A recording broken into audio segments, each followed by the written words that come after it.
Right, well, we're getting these reports that the Sanders campaign repeatedly denies that by cutting back on people, it is about to cut out of this race.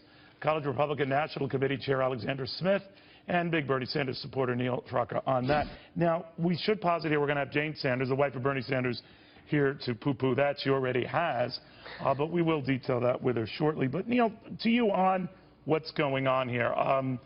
I don't think it's that unusual as the number of primaries and events and caucuses winds down. You don't need as many people stretched out what had been a 40-state operation, right? Yeah, no, that's right. Honestly, back in 2007 and 2008, I worked on Barack Obama's campaign. After the 2008 primary in Ohio, they said, hey, you can go on to the next state or you can take some time off. That's a part of the process when you're building a 50-state campaign and you only have 14 states left. It's perfectly reasonable that, some staff is going to leave and go elsewhere in the progressive movement and Democratic politics. Alexandra, Donald Trump has already maybe tried to plant a seed here or maybe just nudge the other party to say Bernie Sanders hasn't been treated right. He should run as an independent. What do you think of that?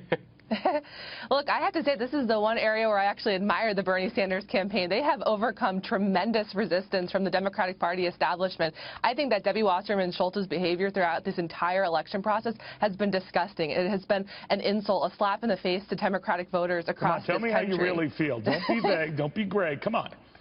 You think the establishment there has been unkind to Bernie? Explain. I absolutely do. I mean, Debbie Wasserman Schultz herself was threatening members of the Democratic National Committee who were interested in supporting Bernie Sanders to the point where representatives like Tulsi Gabbard had to actually leave her leadership post in order to do so. So I think that she, in terms of limiting the number of debates by putting them on Saturday nights, she has really put her finger on the scale. I forgot about that. They'd be at 2 in the morning and like on C-SPAN. Yeah. But the Lawrence Welk debates. You were right. But Neil Sroka, one of the things I see in this is this. It's not a two-way street. I mean, the Hillary Clinton people get annoyed if Bernie Sanders goes after her, but the party establishment doesn't say boo if she goes after him. And I'm just wondering how that's going to affect things, assuming Hillary Clinton is the nominee, and you see these polls that show a third of Bernie supporters couldn't vote for her. We always talk about dysfunction on the right, but maybe there's a lot of dysfunction on the left. Well, so there's still 14 contests to go. If Secretary Clinton...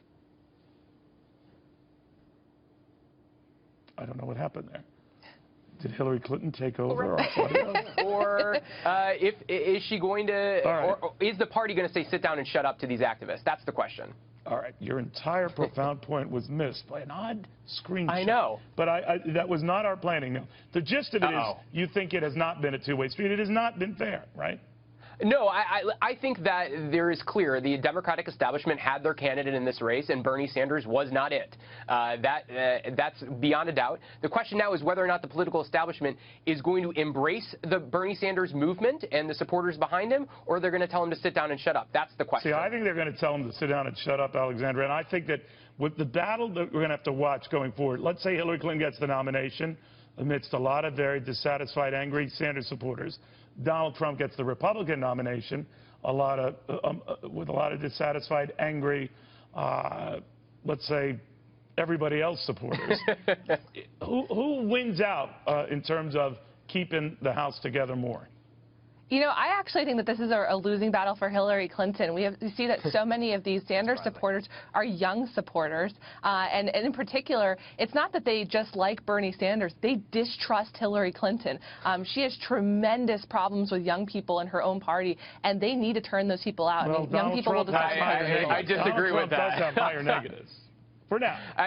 Donald Trump's got higher negatives, and let me tell you, there is nothing that is going to unite the Democratic Party more than the opportunity to defeat a bigot like Donald Trump. Well, that's just it is going to be it. There now with Donald Trump. I mean, will it's control true. Your audio here. But you could also say that when so many of them might not want to vote for Donald Trump, Neil, what they could do is just not vote at all. We've seen that. Right? Well, I think that there will be tremendous apathy on their part. I mean, absolutely. I don't think so. I don't think so. Listen, this party will unite to defeat Donald Trump, and they're going to come out to the polls in droves to do so. No doubt about it. All right, we'll see. I don't know. We'll see. But if you come back again and say nasty things like that, we'll cut your audio and your video. I'm kidding. I'm kidding. Guys, thank you both very, very much.